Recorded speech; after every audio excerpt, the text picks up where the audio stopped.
मेरा नाम आरुषि है। ये कहानी मेरी बेटी अदिति और उसकी ज़िंदगी पर है। मैं बिजनौर के एक छोटे से कस्बे की रहने वाली हूँ। जब मैं विधवा हुई तो मेरे माँ बाप ने मेरी दूसरी शादी कर दी। एक ऐसे व्यक्ति से कर दी जिसका पहले से ही एक बेटा था और मेरे पास भी एक बेटी थी। अब मेरा बेटा और बेटी एक ही कमरे में सोते थे, मगर सुबह उठते ही मेरी बेटी बेड की चादर दिन प्रतिदिन चेंज कर देती, फिर मुझसे छुप छुप कर पुरानी चादर धोती और खुद नहाने चली जाती। कई बार तो मेरी बेटी बेहोश भी हो जाया करती थी। वो दिन ब दिन बहुत कमज़ोर होती जा रही थी। एक दिन सुबह उठकर मैं जल्दी से बेटी के कमरे में चली गई, मगर आगे का माहौल देखकर मैं शर्म से पानी पानी हो गई। दिल से एक यही बात निकली कि भगवान ऐसा मंजर कभी किसी माँ को न दिखाए, क्योंकि वहाँ मेरी बेटी और बेटा। मैं शादी के 2 साल बाद ही विधवा हो गई थी। उस वक्त मेरी उम्र 18 साल थी, क्योंकि मेरे माँ बाप ने मेरी शादी 16 साल की उम्र में ही कर दी थी। मैं अपने माँ बाप की इकलौती बेटी थी, मगर मुझे ऐसा लगता था मैं उन पर एक बहुत बड़ा बोझ हूँ, मानो जैसे कि मैं उनकी बेटी ही नहीं थी। मेरे पैदा होने के बाद ही मेरी माँ कोई खुशी नहीं देख पाई थी और मेरे पिता, उनको तो बेटे की बहुत चाहत थी, इसीलिए वो मुझे नापसंद करते थे और हमेशा ही मुझसे अलग रहते थे। मुझे दिल से प्यार नहीं करते थे। वो मुझे अपना मानते भी नहीं थे और मुझ पर बहुत गुस्सा करते थे। कुछ ख़ानदानी सख्तियों की वजह से मेरे पिता दूसरी शादी भी नहीं कर सके। बस इसी कारण वो मुझसे बहुत नफ़रत करते थे। हर वक्त मुझसे सख्ती से ही बात करते थे और इसी वजह से उन्होंने मेरी शादी भी जल्दी ही करवा दी थी। मेरा पति सरकारी स्कूल में एक शिक्षक था। हमारी एक 3 साल की बेटी भी थी, मगर एक दिन विद्यालय से आते हुए रास्ते में उनका एक्सीडेंट हो गया और मौके पर ही उनकी मृत्यु हो गई। वो भी मेरा साथ छोड़ गए। वो दिन मेरे लिए किसी कयामत से कम नहीं था। मुझ पर तो परेशानियों के पहाड़ ही टूट पड़े थे। कुछ दिन गुजरने के बाद मेरे सास ससुर ने भी मुझे मेरे माँ बाप के घर भेज दिया। शायद उन पर भी मैं बोझ ही थी। वो भी मुझे अच्छा नहीं समझते थे। उनके ख्याल से मैं मनहूस औरत थी। मैंने ही जैसे उनके बेटे को मार दिया हो। फिर मैं चुपचाप अपने माँ बाप के साथ उनके घर आ गई। मेरे माँ बाप ही मुझे बोझ ही समझते थे। मैं अपनी बेटी को सीने से लगाकर अकेले अकेले बहुत रोती थी। फिर कुछ दिन बाद मेरे माँ बाप ने मेरी दूसरी शादी कर दी, एक ऐसे व्यक्ति से जिसका पहले से ही एक बेटा था और मेरे पास भी एक बेटी थी। हम दोनों एक जैसे थे, इसीलिए हमारी शादी हो गई, वरना मेरे तो अच्छे रिश्ते भी नहीं आते थे। उसका बेटा मेरी बेटी से 1 साल छोटा था। उसके बेटे का नाम अभिषेक था और मेरी बेटी का नाम अदिति था। हम लोग साथ ही रहने लगे और वक्त इसी तरह गुजरने लगा। देखते ही देखते अदिति 16 साल की हो गई और अभिषेक 15 साल का हो गया। जब अभिषेक के पिता का देहांत हो गया, वो भी इस दुनिया से चले गए। मतलब मेरे दूसरे पति भी हमेशा हमेशा के लिए हमें छोड़कर चले गए। उनकी हमेशा ही तबीयत खराब रहती थी। उन्हें तरह तरह की बीमारियों ने घेर रखा था, लेकिन उनकी बीमारियों के साथ जैसे तैसे गुजर बसर हो रहा था। उनके जाने के बाद मानो जैसे घर की रौनक ही उड़ गई हो। हमारा अपना मकान था, इसीलिए किराए की चिंता नहीं होती थी और मेरे घर में ही एक किराना की छोटी सी दुकान थी। एक दिन जब हम सब लोग सो रहे थे, फिर अचानक ही बहुत ज़ोर से आवाज़ आई। मेरा तो दिल बैठ गया। मैं बहुत घबरा गई थी और डर भी गई थी। मैंने देखा कि ये आवाज़ तो अभिषेक के कमरे से आई है। मैं उसके कमरे की तरफ दौड़ी तो मैं देखते ही हैरान रह गई। कमरे की छत गिर गई थी। ये देखकर मैं घबरा गई। मुझे डर था कि कहीं अभिषेक तो इस छत के नीचे नहीं दब गया। जब मैं करीब गई और मैंने जाकर देखा तो अभिषेक वहाँ नहीं था। वो बाथरूम जाने के लिए उठा होगा, इसी वजह से उसकी जान बच गई, क्योंकि उसके कमरे की छत गिर गई थी। मैंने ईश्वर से धन्यवाद किया कि ये तो अच्छा हुआ कि अभिषेक को कोई चोट नहीं आई। अगर उसको कुछ हो जाता तो मैं उसके स्वर्गवासी पिता को क्या मुंह दिखाती। लेकिन अब हमारे पास इतने पैसे नहीं थे कि हम उस छत को दोबारा डलवा सकते। कमरे का तो कबाड़ा ही बन गया था। सारी छत गिर चुकी थी और हमने उसको उसके हाल पर ही छोड़ दिया। उसके बाद मैंने अपने लिए अपना बिस्तर रसोई में ही डाल दिया और कमरे में दोनों बच्चों को सोने के लिए कहा, क्योंकि बाहर तो बहुत ज़्यादा सर्दी थी और बाहर कोई सो भी नहीं सकता था और कमरे में एक बेड और एक चारपाई ही थी। 2 लोग भी बहुत मुश्किल से सो पाते थे। अब वो दोनों एक ही कमरे में सोते थे। मजबूरी थी, क्या कर सकते हैं। एक कमरे में तो दुकान थी और मेरे पति ने घर में 3 ही तो कमरे बनवाए थे। यूँ तो हम 3 लोगों के हिसाब से कमरे ठीक थे, लेकिन एक कमरा दुकान के लिए भी तो ज़रूरी था। अब मजबूरी थी, क्या कर सकते थे, गुजारा तो करना ही था। एक दिन मेरा बेटा बेटी के कमरे में सोया तो सुबह सुबह कुछ ऐसा हुआ कि मैं चकित रह गई। अभिषेक तो सवेरे उठकर नाश्ता करने भी बैठ गया था, जबकि अदिति अभी तक सो रही थी। वो तो इतनी देर तक नहीं सोती थी, लेकिन आज वो इतनी देर तक क्यों सो रही थी? उसकी आदत थी कि वो सुबह जल्दी उठ जाया करती थी। मैंने उसको आवाज़ भी दी तो वो उठ नहीं रही थी। थोड़ी देर के बाद मैंने उसके कमरे में जाकर उसको देखा तो पता चला कि वो बेहोश हो चुकी थी। मैं बुरी तरह से घबरा गई थी कि उसको क्या हो गया। मैंने फ़ौरन ही अभिषेक को बोला कि पास के ही डॉक्टर को घर बुला लाओ। डॉक्टर घर पर आया तो डॉक्टर ने कहा कि ये बेहोश हो गई है। लड़की काफ़ी कमज़ोर है, खून की भी कमी है। कोई भारी काम इससे मत करवाना, बस आराम ही करवाना। फल, अच्छा खाना वगैरह खिलाइए, ठीक हो जाएगी। जब अदिति को होश आया तो मैं उसके पास गई और मैंने उससे पूछा कि तुम्हें क्या हो गया था। तो वो कहने लगी कि बस ऐसे ही बैठे बैठे मुझे चक्कर आने लगे थे और मैं बेहोश हो गई थी। मैंने अपनी बेटी को कहा कि तुम आराम करो, मैं तुम्हारे लिए नाश्ता बनाकर लाती हूँ। जब मैं नाश्ता लेकर आई और मैंने आकर देखा, वो अपने कमरे में नहीं थी और कमरे के बिस्तर पर चादर भी नहीं थी। मैंने बाहर जाकर उसको देखा तो वो उसी चादर को बैठकर धो रही थी। मैंने उससे पूछा, तुम ये चादर क्यों धो रही हो? तुम्हारी तो तबीयत ठीक नहीं है, डॉक्टर ने तुम्हें आराम करने के लिए कहा है। मैं उस पर बहुत चिल्लाई और कहा कि यहाँ से उठो, अपने कमरे में जाओ और नाश्ता करो, कुछ खाओ पियो, तभी तो ठीक हो जाओगी। उसने कहा, नहीं नहीं, मुझे ये चादर ज़रूर धोनी है। बिस्तर पर बिछाने के लिए हमारे घर में एक ही तो चादर है। मैंने कहा कि अचानक से ये चादर धोने का भूत तुम्हारे सर पर क्यों सवार हो गया है? इतनी तो चादर गंदी नहीं थी जो तुम उसको धोने के लिए बैठ गई। छोड़ दो इसे, मैं खुद इस चादर को धो दूंगी, उठो यहाँ से।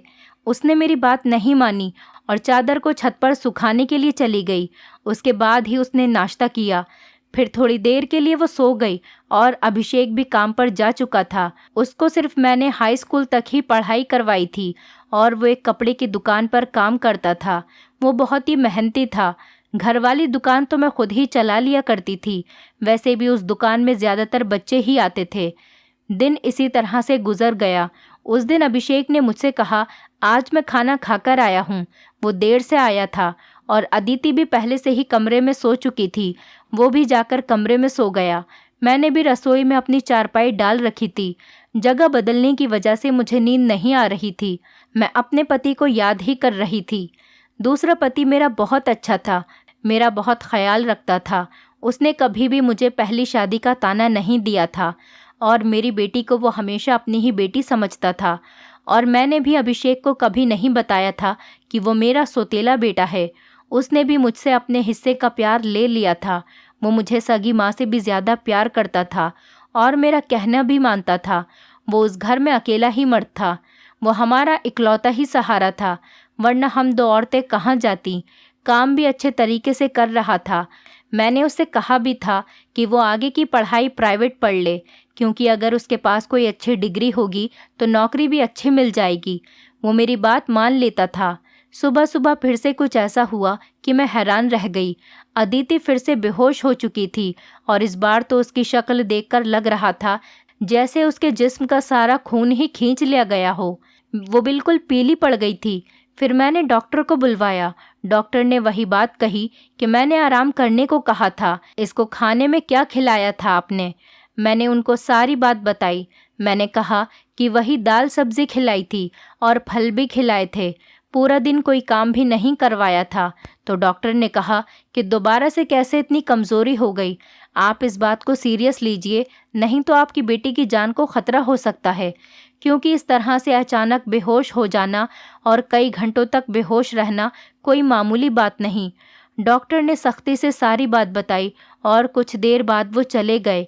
फिर जब अदिति को होश आया तो मैंने उससे कहा कि तुमने फिर से अब कोई काम किया तो मुझसे बुरा कोई नहीं होगा। लेकिन थोड़ी देर बाद जब मैं उसके कमरे में दोबारा गई तो मैं ये देखकर हैरान हो गई कि वो क्या कर रही है।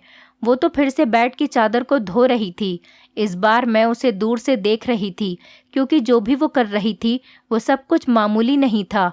वो बेहोशी से उठकर चादर को धोना शुरू कर देती थी। ये सब क्या हो रहा था? वो ये सब क्यों कर रही थी? जब से मेरे बेटे ने उसके कमरे में सोना शुरू किया था, तभी से वो ऐसा कर रही थी, और बेहोश भी तभी से हो रही थी। अभिषेक उसके लिए था तो सौतेला भाई, लेकिन बचपन से दोनों एक साथ ही पले बड़े हैं। उन दोनों में तो सगे भाई बहनों जैसी मोहब्बत थी। फिर ऐसा क्या हो रहा था? मेरी बेटी की तबीयत दिन ब दिन क्यों खराब होती जा रही थी? मैं रोती और सोचती रहती कि ये सब कुछ क्या हो रहा है। एक औरत कमज़ोर तब होती है जब वो बच्चे पैदा करती है, तो उसके अंदर बिल्कुल भी ताकत नहीं रहती। लेकिन जवान लड़कियां यूँ बेहोश होने लगें, ये तो कोई नॉर्मल बात नहीं थी। दूसरे ही दिन उसने चादर धोकर छत पर सुखाई। वो आसपास भी उसे ही देख रही थी कि जैसे मैंने उसे देखा तो नहीं है। मैं रसोई की खिड़की से ये सब कुछ देख रही थी। मैंने भी उसको ऐसा एहसास नहीं होने दिया जैसे मैं उसको देख रही हूँ। लेकिन मेरी बेटी क्या कर रही थी? वो फिर से बिस्तर पर आकर लेट गई और उसने अपने ऊपर वाली चादर को ओढ़ लिया ताकि मुझे कुछ पता न चले नीचे वाली चादर है या नहीं। ये मुझे नहीं पता था। मैंने उसको नाश्ता करवाया और दवाई दी। दुकान अच्छी नहीं चल रही थी। हमारी दुकान पर कोई बड़ा ग्राहक नहीं आता था। सिर्फ बच्चे ही गोलियां और टॉफ़ियां लेने आते थे, जो 5-10 रुपए देकर चले जाते। इसी तरह से तो काम नहीं चलने वाला था। मैं बहुत परेशान थी, लेकिन ये बात मैंने अपने बच्चों को कभी नहीं बताई। अभिषेक को भी कुछ नहीं बताया, क्योंकि वो पहले से ही नौकरी कर रहा था। अब अगर ऐसे में ये बात बता देती तो वो और भी ज़्यादा परेशान हो जाता। लेकिन मैं खुद बहुत परेशान हो गई थी। ऊपर से डॉक्टर ने कहा था बेटी को अच्छी चीज़ें खिलाओ, लेकिन घर में तो दाल रोटी के भी पूरे पैसे नहीं हो रहे थे। घर का खर्चा करना बहुत मुश्किल हो रहा था। लेकिन एक दिन कुछ बहुत ही अजीब हुआ। मैंने अपने बेटे अभिषेक और अदिति को कुछ ऐसी बातें करते हुए सुना जिनकी मुझे बिल्कुल भी समझ नहीं आई। मेरे बेटे ने कहा, ये तुमने तो अभी से ही अपनी तबीयत ख़राब कर ली है। इस तरह तो नहीं चलेगा। अगर तुम्हें इतनी परेशानी हो रही है तो फिर हम ये सब नहीं कर सकते। मेरी बेटी ने कहा कि नहीं, मुझे ये काम करना है। इसी तरह के मौके बार बार नहीं मिलते हैं, और मुझे क्या पता था कि मेरे साथ ये सब कुछ हो जाएगा। मुझे तो पता ही नहीं था कि मेरे अंदर इतनी भी ताकत नहीं है। मेरे बेटे ने कहा कि अब तो तुम्हें पता है ना, मैं तुम्हारी ज़िंदगी को दांव पर नहीं लगा सकता। तो मेरी बेटी का कहना था कि नहीं, सिर्फ 2-4 हफ्तों की बात है, उसके बाद ये मौका नहीं मिलेगा। ये सब क्या हो रहा था? मुझे कुछ समझ नहीं आ रहा था। ये दोनों क्या बातें कर रहे हैं? एक दिन तो मैंने कुछ ऐसा देखा जिसको देखकर मैं दंग रह गई। सुबह सुबह ही मेरी बेटी ने चादर को फिर से धोकर छत पर सुखा दिया, और वो एक तरफ खड़ी होकर उल्टी कर रही थी। मैंने कहा कि क्या हो गया है तुम्हें? वो घबरा गई और कहने लगी कि अचानक से मेरा दिल खराब हो गया। मैंने कहा, क्या मतलब है इस बात का कि दिल खराब हो गया तुम्हारा? क्या खा रही हो तुम ऐसा, और चादर को बार बार क्यों धोती हो? क्या छुपा रही हो मुझसे? अगर मुझे पता चला कि तुमने कोई ऐसी वैसी हरकत की है जिससे मेरी और तुम्हारे बाप की इज्जत दांव पर लग गई, तो मैं तुम्हें कभी माफ़ नहीं करूँगी। मेरी बेटी हैरान हो गई। उसने कहा, माँ, आप किस तरह की बातें कर रही हैं? ऐसा कुछ नहीं है जैसा आप सोच रही हैं। लगता है आज आपने कोई फिल्म देखी है, या किसी ने आपके कान मेरे खिलाफ भर दिए हैं, जो आप इस तरह की बातें कर रही हैं। मैं ऐसा क्यों करूँगी? और अगर मैंने इस चादर को धो दिया है तो क्या हो गया? चादर गंदी हो गई थी, बस इसीलिए धो दिया। आपको तो पता है कि कई दिन से मेरी तबीयत ख़राब है, तो दवाई खाने की वजह से मेरे पेट में भी खराबी हो रही है। अगर मुझे उल्टी आ गई तो इसका और कोई मतलब नहीं है। मेरी बेटी मुझसे इस तरह से बात कर रही थी। मैंने उसके मुंह पर थप्पड़ दे मारा और वो ज़मीन पर गिर गई। तभी अचानक अभिषेक भी आ गया। उसने कहा कि माँ, आप ये क्या कर रही हैं? आपने इस पर हाथ क्यों उठाया? तो मैंने उससे कहा, हाँ, मैंने इसको मारा है, इस पर हाथ उठाया है। ऐसा तो मुझे बहुत पहले ही करना चाहिए था, लेकिन अभी मैं पूरी तरह से बात की तह तक नहीं पहुंची हूँ। जिस दिन मुझे पता चल गया तुम दोनों के बारे में, उस दिन देखना। अब मुझे खुद पता नहीं था कि मुझे क्या हो गया था। मेरे दिल में जो बात आ रही थी, मैं वही बोलती जा रही थी, जो कि मुझे इस तरह नहीं करना चाहिए था। रात को अचानक मेरी आंख खुली और मैंने देखा कि मेरे बच्चों के कमरे की लाइट जल रही थी। उस वक्त वो क्या कर रहे थे? उनको तो इस समय सो जाना चाहिए था और मुझसे तो शाम को कह रहे थे कि आज हम जल्दी सो जाएंगे। मैं जब कमरे के करीब गई तो वो ना सिर्फ जाग रहे थे बल्कि बातें भी कर रहे थे। किसी बात पर बहुत ज़्यादा खुश हो रहे थे। मेरा बेटा कह रहा था कि तुम बहुत खुशकिस्मत हो। तो बेटी कहने लगी कि हाँ, खुशकिस्मत तो मैं हूँ, लेकिन अभी कल फिर से जब मेरी तबीयत ख़राब होगी तो माँ मुझे देखकर बहुत परेशान हो जाएंगी। कब तक ऐसा झूठ बोलेंगे? बेटा बोला, बस कुछ दिन और कर लेते हैं, फिर सब कुछ ठीक हो जाएगा। मैं उनकी बातें सुनकर हैरान रह गई। आज मुझसे रहा नहीं गया। मैंने कमरे के दरवाजे को खोलने की कोशिश की तो मैं हैरान रह गई।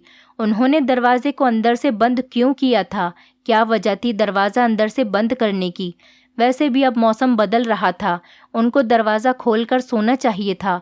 मैंने दरवाजे पर बार बार दस्तक देना शुरू कर दिया, लेकिन इस तरह से दस्तक देने के बावजूद भी उन लोगों ने दरवाज़ा खोलने में आधा घंटा लगा दिया। और उसके बाद जब मैंने कमरे में देखा तो उनके अलावा कमरे में कोई भी नहीं था और वो दोनों ऐसी शक्ल बनाकर बैठे थे जैसे नींद से जागे हों। मैंने कहा, इतनी देर में दरवाज़ा क्यों खोला है? तो कहने लगे, हम सो रहे थे। मैंने कहा कि झूठ नहीं बोला करो, तुम लोग जाग रहे थे और बातें कर रहे थे। उन्होंने कहा कि हम क्यों इस समय जागेंगे और क्यों बातें करेंगे? हमारा कौन सा कल पेपर है जो हम तैयारी करेंगे और जागेंगे? हम लोग तो सो रहे थे। मुझे उन दोनों की हरकतें समझ नहीं आ रही थी। मेरे पास बोलने के लिए कोई शब्द नहीं थे। मुझे उनकी बातें समझ नहीं आ रही थी क्योंकि वो दोनों तो ऐसे ही बैठे थे जैसे नींद से अभी अभी जागे हों। उसके बाद मैंने उनको कुछ नहीं कहा और वहाँ से चली गई। लेकिन मैं सोचती थी कि कोई ना कोई गड़बड़ तो ज़रूर है। मैं ये देखकर हैरान रह गई। एक दिन मेरी बेटी के बाजू में नील के निशान भी थे। ये तो ज़ख्म के निशान थे। मुझे समझ नहीं आ रही थी कि उसे क्या लगा था। मैंने उससे पूछा तो उसने कहा कि छुरी लगी है, लेकिन छुरी तो उंगली पर लगती है, बाजू पर नहीं। मेरी बेटी कोई ना कोई बात ऐसी है जो मुझसे छुपा रही थी। कभी बेहोश हो जाती थी, कभी उसके शरीर पर अजीब अजीब तरीके के निशान होते थे और कभी उठकर अपने बेड की चादर धोने लग जाती थी और मुझे कमरे में जाने नहीं देती थी। मेरा दिमाग जिस तरफ जा रहा था मैं वैसे ही सोचना नहीं चाहती थी। मेरी गलती थी। मैंने आग और पानी को क्यों एक साथ रखा? मुझे ऐसा नहीं करना चाहिए था। मैंने सोच लिया कि मुझे अब क्या करना है। जवान लड़का और लड़की को मुझे एक साथ एक ही कमरे में नहीं सोने देना चाहिए था। गलती तो मेरी ही थी। मुझे इन सब बातों का ध्यान रखना चाहिए था। अभिषेक था तो अदिति का सौतेला ही भाई। नियत बदलते देर नहीं लगती। जवानी की इस उम्र में बच्चे बुरी संगतों में पड़ ही जाते हैं। सगा भाई तो सगा होता है और सौतेला भाई सौतेला। तो फिर मैं कैसे सौतेले भाई बहन को एक साथ एक ही कमरे में सुला रही थी? ये मेरी ही गलती थी। जब हम ही बच्चों पर ध्यान नहीं देंगे, परेशानियां तो पैदा ही होंगी। अच्छी बुरी बातों का ध्यान तो हमें ही रखना होता है। बच्चे तो नादान होते हैं और नादानी में ही बहुत सारी गलतियां कर बैठते हैं। जैसे जैसे विचार मेरे दिमाग में आ रहे थे, अगर ये सारे विचार सही हो गए तो फिर सारा का सारा कसूर मेरा ही होगा। मैंने अपने बेटे और बेटी पर नज़र रखी थी। एक दिन मेरा बेटा बेटी को कोई चीज़ लाकर दे रहा था। मैं छुपकर उनकी बातें सुनने लगी। उसने कहा कि ये तुम्हारी दवाई है, इस परेशानी के लिए ये दवाई ले लो तो सब कुछ ठीक हो जाएगा। उसने मेरी बेटी को छुपाकर वो गोलियां दी। मैं परेशान हो गई कि ये किस चीज़ की गोलियां उसको दे रहा है। आखिर ऐसी क्या बात है जो परेशानी ये दोनों हल करना चाहते हैं और उसके बारे में मुझे नहीं पता। और ये दवाइयाँ कुछ अजीब सी क्यों लग रही थी। मेरी बेटी ने भी वो दवाइयाँ फ़ौरन से पकड़ लीं और उनको अपने दुपट्टे के पल्लू में छुपा लिया। बेटे ने कहा कि रात को सोने से पहले खा लेना, तो फिर अगले दिन तुम बेहोश बिल्कुल भी नहीं होगी। और 2-3 दिन तक तो मेरी बेटी वाकई बेहोश नहीं हुई थी, लेकिन उसके बाद शायद उसकी वो गोलियां ख़त्म हो गईं और एक दिन बाद फिर से मेरी बेटी बेहोश हो गई थी। मेरा बेटा भी घर पर नहीं था, इसीलिए मैंने आज फ़ायदा उठाने के बारे में सोचा। मैंने वो चादर बहुत ही होशियारी से बेटी के नीचे से खींच ली और उसको तरीके से तय करके अपने कमरे में ले आई। मुझे खोलकर देखना था कि इस पर ऐसा क्या लगा होता था जिसकी वजह से मेरी बेटी सुबह उठते ही उसे धोना शुरू कर देती थी और यहाँ तक कि अपनी बीमारी का भी ख्याल नहीं करती। जब मैंने चादर को खोल कर देखा तो पहले तो मुझे कुछ नज़र नहीं आया, लेकिन जब मैंने ध्यान से देखा तो ये देखकर मैं हैरान रह गई कि उस चादर पर सफ़ेद सफ़ेद बाल थे और पूरी चादर बालों से भरी हुई थी। मुझे समझ नहीं आई ये किस चीज़ के बाल हैं, क्योंकि ये बाल बिल्कुल सफ़ेद और छोटे छोटे बाल थे। मैं हैरान हो गई, लेकिन मुझे ये बात समझ नहीं आई। मैं सोचती रही कि ये सब कुछ क्या हो रहा है। मैं बेटे और बेटी की हरकतों पर नज़र रख रही थी, इसलिए सारा कुछ अपने दिमाग में सोच रही थी, लेकिन मैं किसी नतीजे पर नहीं पहुंची थी। तब तक मेरी बेटी को ये पता चल ही गया कि चादर मैंने देख ली है, तो वो मेरे पास आकर बैठ गई और कुछ अजीब सी घबराई हुई नज़र आने लगी। उसके बाद मैंने उससे पूछ लिया कि क्या बात है, क्यों परेशान लग रही हो। तो उसने कहा कि माँ, वो चादर कहाँ है। तो मैंने उससे कहा कि वो तो मैंने धोकर डाल दी है। ये कहकर वो मेरे पास से जाने लगी, तो मैंने उसका हाथ पकड़कर उसे रोक लिया और मैंने कहा कि मैं सब कुछ देख चुकी हूँ। उस चादर पर जो भी लगा हुआ था मुझे बता दो, ये सब कुछ क्या है? तुम मुझसे इतने दिनों से क्या छुपा रही हो? मैं बहुत परेशान हो गई हूँ।